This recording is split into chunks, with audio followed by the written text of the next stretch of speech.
साई की बात। बच्चे, आज तुम्हारा बहुत बहुत खास दिन है ना मेरे बच्चे, बहुत खास दिन है।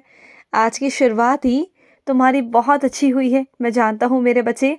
और आज के दिन ना तुम इस दिन को और ख़ास बना सकते हो और बनाओगे। तुम्हारे मन में कुछ ना कुछ तो चल रहा है ना, कुछ अलग करने का, इस बार कुछ नया करने का तो करो। देखो, हर बार हर त्योहार को नई तरीके के साथ, नई सोच के साथ मनाना चाहिए मेरे बच्चे। और आज का त्योहार जो है वो तुम्हारे लिए बहुत ख़ास है, मैं जानता हूँ मेरे बच्चे। और कुछ मेरे बच्चों का तो ये प्रथम है, पहला है। और मैं उन्हें बहुत सारा प्यार देता हूँ, बहुत सारा। मैं आशीर्वाद देता हूँ तुम्हें, तुम्हारे सुहाग को मेरे बच्चे, कि तुम्हारे सुहाग की बहुत लंबी उम्र होगी। तुमने जिस इच्छा से ये व्रत किया है ना, वो इच्छा तुम्हारी रंग लाएगी मेरे बच्चे। और तुम्हारे आने वाले सारे कांटों को मैं हटा दूंगा मेरे बच्चे तुम्हारे जीवन से। और तुम्हारा वैवाहिक जीवन बहुत खुशहाल, बहुत सुखद रहेगा, ये मेरा आशीर्वाद है तुम पर। और सुनो, आज के दिन जो तुम्हें तोहफा मिलने वाला है ना, वो कुछ अलग सा ही होगा, बहुत प्यारा तोहफा होगा मेरे बच्चे। और कुछ मेरे बच्चों के तो जीवन साथी भी उनके साथ साथ व्रत रख रहे हैं, मैं जानता हूँ। यही तो प्यार है जताने का। देखो, अपनों को जब कभी कभी जताने का तुम्हें मौका मिले ना, तो जताना चाहिए। क्योंकि हम जिससे प्यार करते हैं ना, उसको कभी कभी जताना भी ज़रूरी होता है। देखो, प्यार को बनाए रखने के लिए ये जताना ज़रूरी होता है कि तुम उनसे कितना प्यार करते हो। प्यार को प्रत्यक्ष रूप में दिखाना पड़ता है, क्योंकि अगर नहीं बताओगे, नहीं कहोगे ना, तो वो मन में ही रहेगा। तो कुछ चीज़ों को, कुछ शब्दों को, कुछ चीज़ों को, कुछ चीज़ें कर कर तुम्हें प्रत्यक्ष रूप में सामने वाले को समझाना पड़ता है, बताना पड़ता है, जताना पड़ता है कि तुम उनसे कितना प्यार करते हो। तो ये बहुत अच्छी बात है कि तुम ये सब कर रहे हो, मुझे बहुत खुशी मिलती है। और तुम हमेशा खुश रहो इसी तरीके से, और तुम्हारा सदा जोड़ा बना रहे, हमेशा हमेशा के लिए। और सुनो, तुम जो मेरे भरोसे हो गए हो, तो मैं तुम्हारा हमेशा पालन पोषण करूँगा। ये मैं तुम्हारी जिम्मेदारी लेता हूँ, हमेशा हमेशा की मेरे बच्चे। जब मैं ब्रह्मांड नायक हूँ, जब मैं पूरी दुनिया का पालन पोषण कर सकता हूँ, जीव जंतु का, पशु पक्षियों का, हर एक जीव का, तो क्या तुम्हारा नहीं कर सकता? तुम तो मेरे बच्चे हो, तुम्हें मैं कैसे छोड़ दूँ? और तुम्हें क्या लगता है कि तुम्हारा और मेरा नाता इस जन्म का है? नहीं, तुम्हारा और मेरा नाता जन्मों जन्म का है। तुम मुझसे हर जन्म में मिलते हो, लेकिन बस इस जन्म में तुम मुझे जान पाए हो, समझ पाए हो। पहले जन्मों में तुम नहीं जान पाए थे, लेकिन इस जन्म में तुम मुझे जान पाए हो। और तुम्हें इस जन्म में मौका मिला है मुझसे बातें करने का, मेरी पूजा करने का। तो इस जन्म को व्यर्थ मत जाने देना, इस जन्म का लाभ पूरा पूरा उठाना, और वो हर एक चीज़ करना जो तुम चाहते हो। तुम्हारी सारी इच्छाओं को, तुम्हारी हर एक इच्छा को मैं पूरी करूँगा, हर एक इच्छा को। और सुनो, करने दो, जो प्रयास करते हैं उन्हें करने दो, जो उन्हें करना है तुम्हारे साथ करने दो। बस वो प्रयास ही करते रह जाएंगे, पर तुम तक कभी पहुंच नहीं पाएंगे, कभी नहीं। और सुनो, जिसे तुम शिक्षा देना चाहते हो, ज्ञान देना चाहते हो ना, तो बस उतना ही करना। ज़्यादा कुछ कहने या करने की ज़रूरत नहीं है उन्हें, क्योंकि जब वो कलम चलाएंगे ना, तो उन्हें चलाने देना, उनका हाथ मत पकड़ना। अगर तुम उनका हाथ पकड़ोगे तो वो डगमगाएंगे, तो वो सीखेंगे कैसे बताओ? जब तक तुम उनका हाथ नहीं छोड़ोगे तो वो सीखेंगे कैसे? उन्हें आज़ादी दो, उन्हें सीखने दो। उसे छोटे बच्चों की तरह मत रखो, बिल्कुल मत रखो, क्योंकि वो बच्चे बनकर ही हमेशा हमेशा रह जाएंगे। देखो, लाड़ प्यार अपना अलग जगह है, और जिम्मेदारियां देना एक अलग जगह है। जब तक सामने वाले पर तुम जिम्मेदारियां नहीं डालोगे, नहीं सिखाओगे, वो नहीं सीखेगा। तो लाड़ प्यार को बंद करो और सिखाना शुरू करो। और सुनो, तुमने कभी कभी अपने व्यवहार को देखा है, अपनी तरफ देखा है कि तुम पेड़ पौधों से कितना प्यार करते हो? तुम्हें पेड़ पौधों के आसपास होना कितना अच्छा लगता है, तुम्हें शांति मिलती है।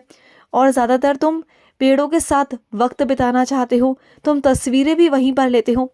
तो पेड़ क्यों नहीं लगाते हो अपने घर में? लगाया करो ना। अपने घर का एक कोना ऐसा बनाओ जहाँ पर पेड़ पौधे हों, जहाँ पर जब तुम्हारा मन करे तो वहाँ बैठ कर बातें करो, मुझसे भी और पेड़ पौधों से भी। देखो, पेड़ पौधे भी बातें करते हैं। जब तुम उनका ख्याल रखोगे, उनकी देखभाल करोगे ना, एक बच्चों की तरह, तो तुम्हें भी बहुत अच्छा लगेगा। तो अपने घर के कोने में, छत पर, कहीं भी, कोई भी ऐसी जगह बनाओ जहाँ पर तुम पेड़ पौधे लगा सको, उनकी सेवा करो। देखो, तुम्हें खुद भी अच्छा लगेगा, खुद अच्छा महसूस होगा, और तुम धरती की ना बहुत सेवा करोगे इस रूप में। और एक बात कहूँ तुमसे, कभी भी ना बुरा मत सोचा करो, कभी बुरा मत मनाया करो, क्योंकि कभी कभी तुम्हारे कहे हुए शब्द, तुम्हारी वाणी जो होती है ना, वो कभी कभी सत्य हो जाती है। ऐसा कहते हैं ना कि जुबान पर 24 घंटे में एक बार सरस्वती बैठती है। तो हाँ, ये सच हो जाता है मेरे बच्चे कभी कभी, क्योंकि मैं तुम्हें कभी कभी इतना आशीर्वाद दे देता हूँ ना कि तुम्हारी कही हुई बातें सच हो जाती हैं, घटित हो जाती हैं। और अगर वो चीज़ स्वीकार हो गई, कबूल हो गई ना, तो फिर उसका कोई उपाय भी नहीं होगा। इस बात का ध्यान रखना। तो हमेशा जो मांगना है बेहतर मांगो, बेहतर से बेहतर मांगो। जो भी चीज़ चाहते हो तो बेहतर के लिए ही मुझसे कहो, मांगो। जितना मांगना चाहते हो मांगो, तुम्हारे साईं के खजाने में से कभी कम नहीं होगा, कभी नहीं होगा। मैं तो तुम्हें देने ही बैठा हूँ, बस तुम लेने वाले बनो। और सुनो, बस तुम अपने कर्म करो, तुम अपने कर्म करो, और मुझे जो तुमसे करवाना होगा मैं करवा लूँगा, और जो मुझे तुम्हें देना होगा मैं तुम्हें दे दूँगा। तुम उस चीज़ की चिंता मत करो, बिल्कुल मत करो। और सुनो, जो तुम्हारा खास व्यक्ति है ना, वो बहुत खास है तुम्हारे लिए, और उससे तुम्हें मिलना है आज। मैं जानता हूँ तुम्हारा बहुत दिल है, बहुत मन है उनसे मिलने का, और वो तुमसे बहुत दूर है। तो चिंता मत करो, तुम्हारी बात उनसे हो जाएगी मेरे बच्चे, हो जाएगी। बिल्कुल भी चिंता मत करना, बिल्कुल नहीं। और कुछ मेरे बच्चे बहुत दिनों से किसी से नाराज़ चल रहे हैं, बहुत दिनों से। तुम जानते हो कि वो तुम्हारी परवाह करते हैं, तुम्हारी चिंता करते हैं, और तुम्हें ये भी पता है कि तुम उनसे नाराज़ हो और वो भी तुमसे नाराज़ है। तो तुम पहल नहीं कर रहे हो, तो पहल तुम कर लो ना मेरे बच्चे, तुम कर लो, तुम बात कर लो। देखो, बातों को ख़त्म करना ही सही रहता है। जितना बातों को लंबा बढ़ाओगे वो लंबी खिंचेंगी, गलतफहमियां बढ़ेंगी। तो वो मत करो, बिल्कुल भी मत करो, और बात कर लो। और तुम्हारे अंदर ना कुछ दिन पहले से ही कुछ चीज़ें अंदर तुम्हारे शामिल हुई हैं। तुम कठोर भी हो गए हो और विनम्र भी हो गए हो। तुम्हें पता है कि कहाँ पर सख्ती से, कठोरता से पेश आना है, और कहाँ पर विनम्रता से, कहाँ चीज़ों को स्वीकार करना है, कहाँ लोगों को मनवा लेना है प्यार से, किन चीज़ों पर तुम्हें मनाही करनी है, किन चीज़ों पर तुम्हें हाँ करनी है, वो तुम समझ गए हो अच्छे से। और वही तो मैं तुम्हें समझाना चाहता था कि वो दहलीज, वो सीमा रखो, जहाँ पर कोई अगर तुम लांग कर आने की कोशिश करे ना, तुम्हारा जहाँ पर नुकसान हो तो उसे लांगने मत देना, उसे वहीं पर रोक देना, उस सीमा पर ही रोक देना कि तुम ये गलत कर रहे हो। और ये चीज़ तुम्हारे अंदर अब आ चुकी है, और यही चीज़ मैं तुम्हारे अंदर लाना चाहता था कि तुम सामने वाले को रोकने की हिम्मत रखो, हिम्मत रखो। ये बहुत ज़रूरी होता है मेरे बच्चे, बहुत ज़रूरी। और सुनो, जब आज आरती करो ना, तो घंटी बजाकर करना मेरे बच्चे, घंटी के साथ करना आरती को, क्योंकि घंटी की ध्वनि से ही तुम्हारे पूरे घर में सकारात्मकता होगी, पूरे घर में।